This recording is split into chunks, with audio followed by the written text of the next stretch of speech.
Enrique Laribe López, arquitecto, investigador y profesor asociado en la Escuela Técnica Superior de Arquitectura de la Universidad de Sevilla. Este jiennense ha orientado sus proyectos hacia el paisajismo y aboga por una arquitectura que favorezca el desarrollo del medio ambiente en Andalucía. Cada una de sus palabras transmite la experiencia de su profesión, el conocimiento y su forma de entender la vida a través de la arquitectura. ¿Por qué se dedicó a desarrollar el tema del paisajismo? Bueno, no es que me dedique al paisajismo, sino que forma parte un poco de uno de los procesos que llevamos o que ponemos en práctica en el estudio, ¿no? que más que un estudio le llamamos taller y funciona como una especie de laboratorio, ¿no? Es decir, que nosotros nos dedicamos a temas de patrimonio, a temas de paisaje, producción a nivel general, pero siguiendo unas metodologías muy activas y ligadas a los sistemas de información actuales, ¿no? Y un poco volviendo a lo que es el paisajismo como tal, porque es como un poco, entre comillas, lo más desconocido, ¿no? Su fin práctico como tal está más cercano lo que es a la conservación del medio ambiente, a una estética en sí. Bueno, eso es un tema interesante, porque realmente cuando se habla de paisaje todo el mundo está pensando directamente en los temas medioambientales, de reforestación, ¿no? Nosotros, nuestro concepto de paisaje es más de contexto, y contexto en todos los sentidos, es decir, de temas ligados evidentemente a lo medioambiental, pero también a las antropizaciones de los lugares, también a los sistemas de comunicación y de gestión que hay en los espacios, a la sociabilidad, al espacio público. Es decir, que nosotros el concepto de paisaje es algo como más transversal, ¿no? Con más fluidez.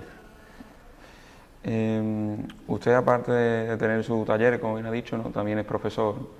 ¿Qué puede aportar un profesional libre a la docencia universitaria?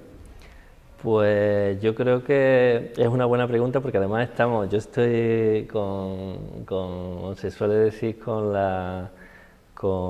siempre con la espada de Damocles detrás de mí, ¿no? Yo soy un asociado de los profesores un poco que entramos en la última generación, la última remesa de la universidad, y que claro, se nos pedía que fuéramos profesionales libres, que estuviéramos, porque para mí es muy sugerente, muy atractivo el hecho de que la vida profesional, laboral, externa esté inserta en el mundo universitario, ¿no?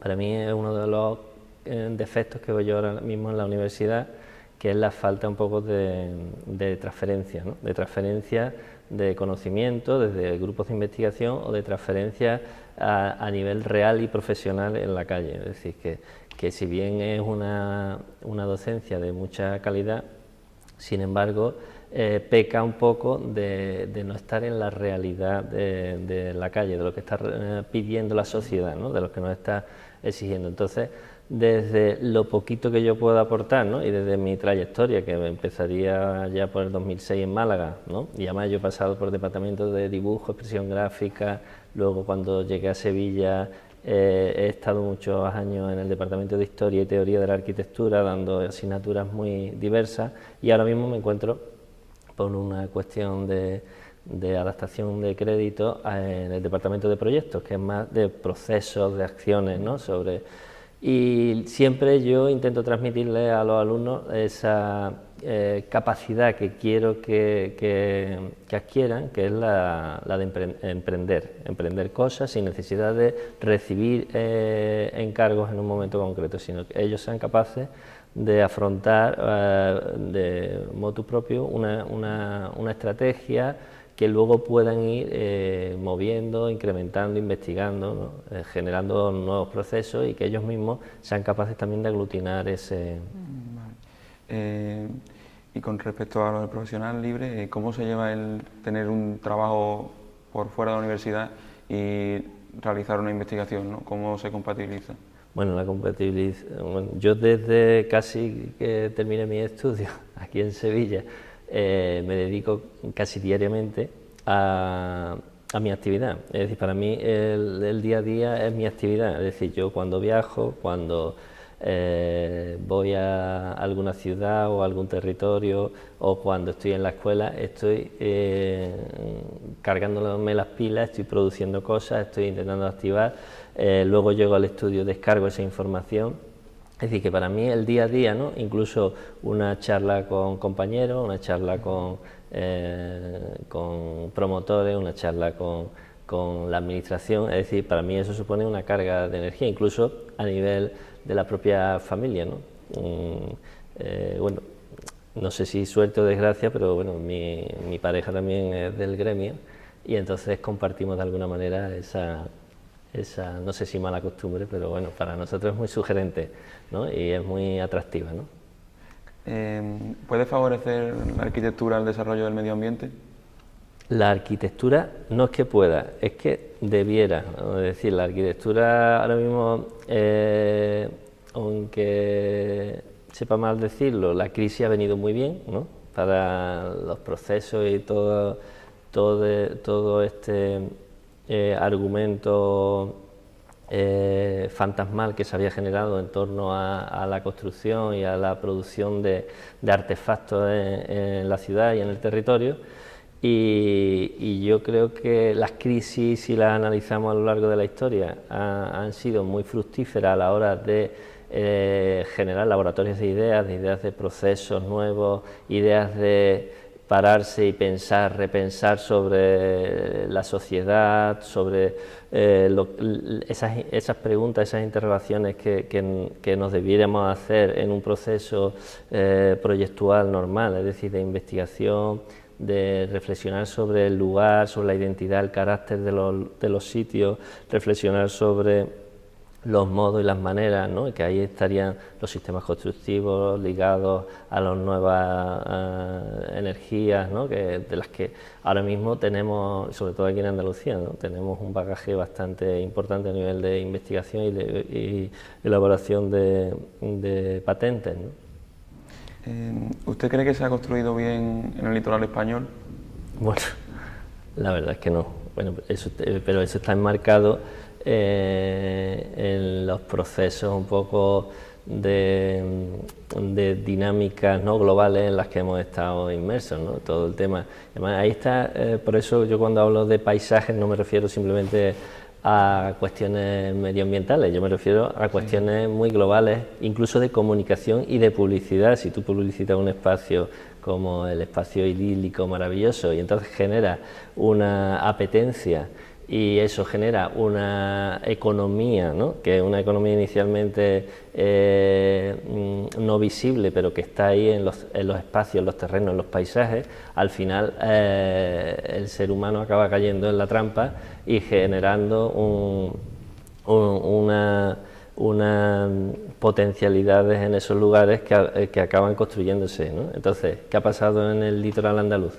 Que, bueno, realmente lo que nos queda son dos porciones mínimas y porque gracias a que los de medio ambiente en su día montar, bueno, tres diría yo, pero una está casi por saltar por los aires, ¿no? Que estaríamos hablando de la zona de la desembocadura del Guadalquivir, la zona de Doñana, la zona de Bolonia, Baelo Claudia, entre Tarifa y Barbate, y la zona del Cabo de Gata en Almería. Esos son los tres espacios del litoral. Yo los he recorrido, los he pateado muchísimo y me parecen lugares impresionantes donde se podía relanzar una activación un poco con ese cuidado con el contexto, ¿no? Que es lo que nosotros asimilamos al paisaje. ¿Usted cree que en las zonas en las que se ha construido legalmente el litoral, con lo que se ha construido, hay alguna alternativa a la demolición? Yo creo que habría que buscar, evidentemente hay espacios donde habría que demoler, ¿no? Y bueno, y podría hablar del algarrobico, pero hay bastantes algarrobicos, ¿no? en Andalucía. Si uno se pasa por esa costa de Barbate, por la zona de Aslanterra, ¿no? Y bueno, que hace poco demolieron un hotel allí, ¿no? Pero hay muchos espacios que se podrían demoler igualmente. Uno piensa que habría que actuar directamente con la piqueta, pero eso lleva un coste económico, un coste social, ¿no? Y yo creo que las cuestiones no están en generar actitudes violentas, ¿no? Es decir, ya ha sido una actitud violenta el hecho de la colonización de esa manera del litoral y por una mala gestión, ¿no?, de esos espacios. Sino, yo articularía medidas un poco más a medio y largo plazo de ir regenerando esos lugares. Evidentemente, cuando la obsolescencia de los edificios llegue, pues si se tienen planteadas las estrategias y las medidas adecuadas, se apostará por su derribo y por la incorporación de otros procesos más acordes con ese espacio de frontera, ¿no? Pero yo soy más partidario un poco de esa conexión directa con el espacio, de gestar sistemas participativos con la gente del lugar, que además es la que va a salvaguardar y va a vivir y va a convivir y va a generar nuevos territorios, nuevos paisajes en ese espacio fronterizo, y evidentemente ahí entran también la relación directa con los grupos de investigación, es decir, que ese es un poco mi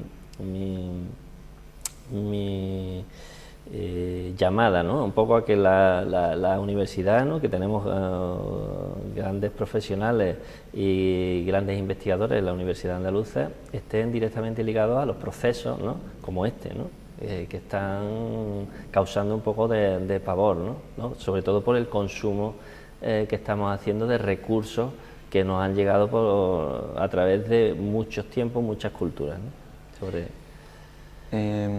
¿Podría usted considerar como un elemento paisajístico el Giraldillo? Bueno, sí, el Giraldillo forma parte de un ideario, ¿no? Bueno, te digo eso porque yo estuve en el Instituto Andaluz de Patrimonio Histórico allá por el 2000, 2003, 2004, y tuve la suerte de estar conviviendo con todo el proceso de restauración de esa veleta, ¿no?, que era un proceso maravilloso, unos profesionales impresionantes que hay en el Instituto de Patrimonio y con los cuales tuve la suerte. Y también tuve la suerte de montar la exposición que se hizo, o sea que me has hecho una pregunta que la tengo muy en mis carnes, ¿no? Fue un proceso muy sugerente porque me tocó, con la ayuda de otros compañeros del instituto, articular un poco el procedimiento ya del espacio intermedio entre el final de esa restauración y la colocación y el debate de la colocación, la recolocación del giraldillo original encima de la giralda, ¿no? Fue muy sugerente tanto el proceso de gestación de esa exposición como vivir ese debate, porque ahí se estaba viendo realmente unas cuestiones muy de ese paisaje que caracteriza un lugar, ese paisaje identitario. Es evidente que ese bien cultural, ¿no?, debe de estar situado en su lugar de origen, ¿no? No podemos tener una réplica en un sitio y tener ese giraldillo apartado como una especie de trastero, ¿no?, donde se exponga un poco por temor a su devaluación. Igual que se ha hecho ese proceso restaurador o se hizo a finales del siglo XX y principios del XXI, de aquí a X años nuevamente habrá que tocar y revisar esa veleta, ¿no? Pero forma parte de ese identitario, ese elemento que caracteriza también una ciudad que se ha ido conformando a través del río, ¿no? Estamos muy ligados al río porque al ser una veleta siempre ha sido una referencia para todos los navegantes, ¿no?, que llegaban al puerto de Sevilla, ¿no?, y ha formado parte siempre de ese skyline, ¿no?, de la ciudad de Sevilla. Justo precisamente por lo de su participación en la restauración, también lo que le quería preguntar justamente ahora, ¿qué fue cuál es su mejor recuerdo y el peor, ¿no?, de su participación en ese proceso?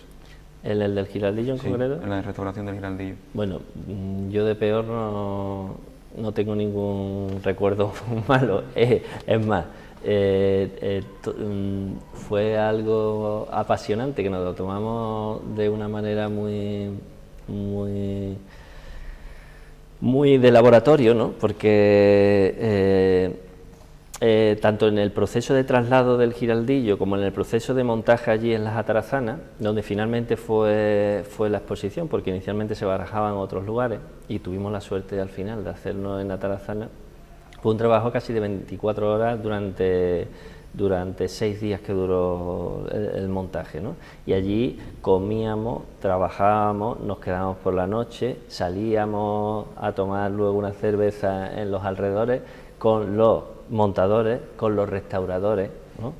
Con un sinfín de gente que al final, pues a nosotros nos ayudó mucho también incluso a la hora del diseño, ¿no? Físico de todos los artefactos que acompañaban un poco el posicionamiento del Giraldillo. Hubo discusiones allí en Atarazana donde colocar esa pieza, que una pieza tiene cierto tamaño, pero claro, allí en ese bosque de arcos que es las Atarazanas, en esa especie de gran mezquita, ¿no? que el espacio Atarazana, pues acababa muchas veces disuelta, ¿no? Y entonces, pero allí entre todos, ¿no? Porque eso no fue una búsqueda de un proyecto, el proyecto salió un poco de ese proceso, ¿no? Y es un poco lo que nosotros abordamos mucho en nuestro taller de trabajo, ¿no? Procesos, más que objetivos finalistas, ¿no? Nosotros iniciamos procesos, ¿no? Si ese proceso se hubiera alargado, yo entiendo que se hubieran transformado cosas, hubieran aparecido otras, se hubieran quedado otras atrás,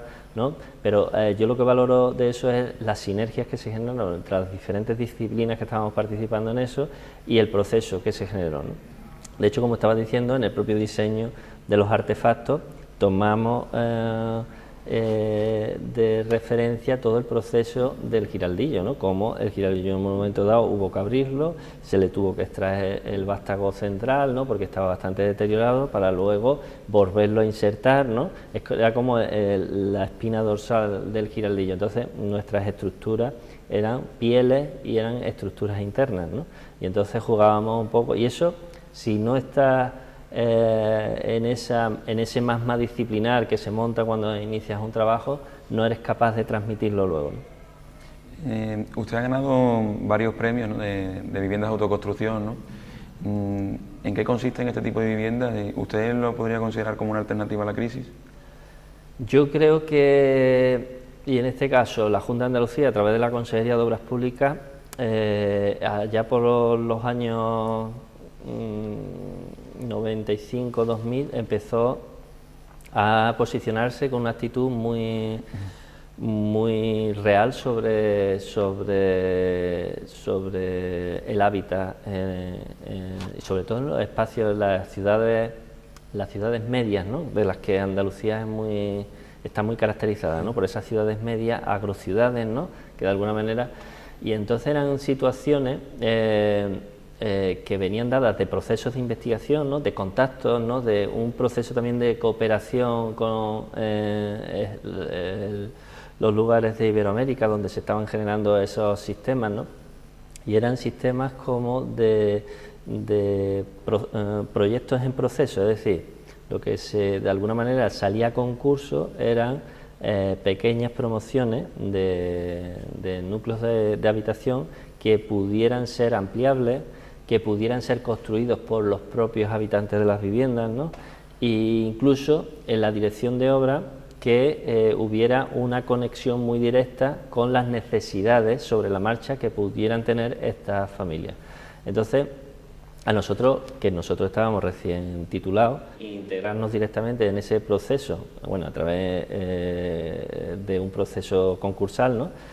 Pero incluso a la hora de participar en esos concursos, ¿no? Que eran muy sugerentes, ¿no? Porque te hacía un poco arrimarte al lugar, derivar por el sitio, hablar con la gente, ver un poco toda esa arquitectura vernácula que se había producido a lo largo de la historia en Andalucía, que gran parte, ¿no? De ella con la cual nos sentimos muy adheridos siempre, es una arquitectura casi de autoconstrucción, ¿no? Sus sistemas constructivos, que son materiales del lugar, ¿no? Materiales hechos en el sitio, en la cantera del sitio, ¿no? nos permitía a nosotros pues elaborar un bagaje iniciático en nuestra profesión muy atractivo, ¿no? Y eso bueno, a mí me generó una actitud ante las cosas también muy de reconocimiento y de hablar con la gente y de participación, es decir, no ser un arquitecto totalmente ¿no? retirado de la realidad, ¿no? Y lanzar allí tu cacharro, tu artefacto y esperar un poco a ver qué tal funciona, sino realmente generar un proceso de conexión y de participación con la gente. ¿Cómo ha afectado la crisis al mundo de la arquitectura? Más un poco, no como usted bien decía antes, sino más por el lado sobre todo económico, laboral, las salidas. Sí, la verdad es que para el mundo de profesional, disciplinar de la arquitectura, la crisis ha sido muy devastadora, ¿no? Es decir, evidentemente también en el proceso de formación de profesionales se habían estos años atrás generado una expectativa, ¿no? Los que iniciaban estudios universitarios, ¿no? de dedicarse a determinadas profesiones, entre ellas la arquitectura, que parecía que luego tenían una salida profesional y laboral bastante directa ¿no? y eso generó una abundancia de profesionales que ahora con la reducción evidentemente de todo ese proceso de encargo, pues sobre todo desde el punto de vista de la administración pública, ¿no? Pues ha generado inicialmente yo creo que ha sido una especie de como parón técnico que yo creo que fue entre el 2008-2010, ¿no? Donde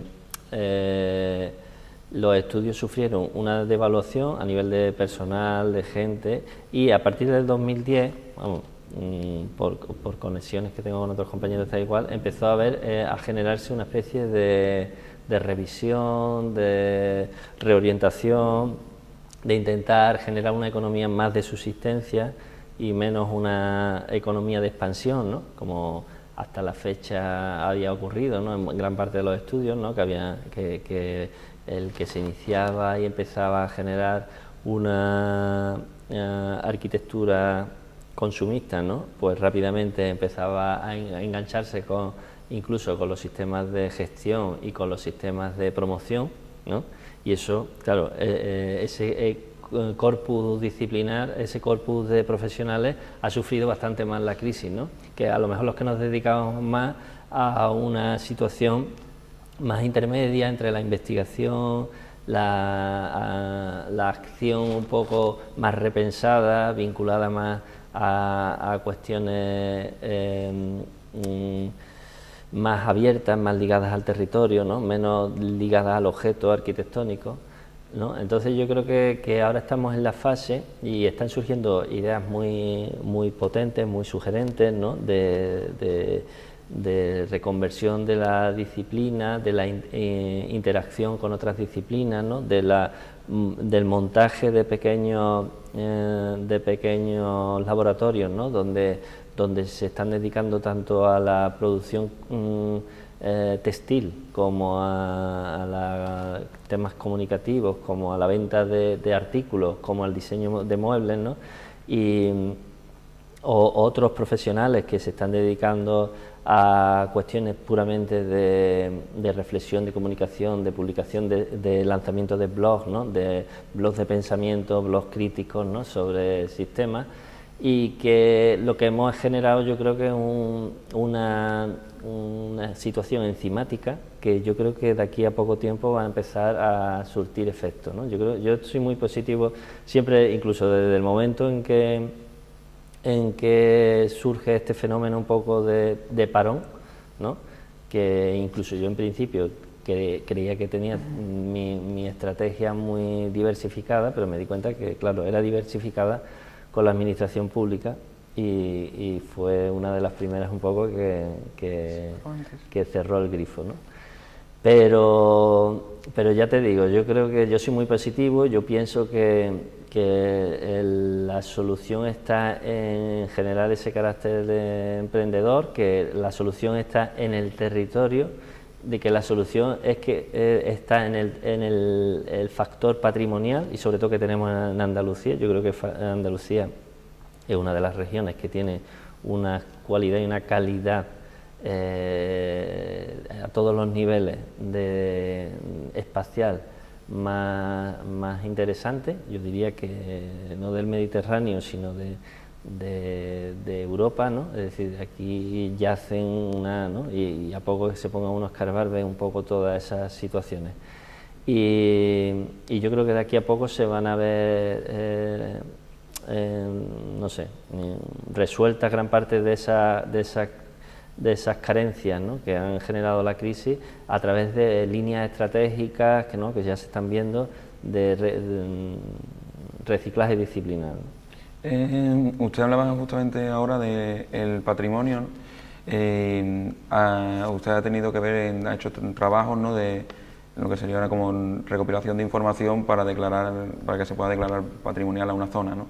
¿En qué aspectos, ¿no? qué circunstancias, requisitos son los que se buscan en esos informes para que se puedan declarar como tal esas zonas?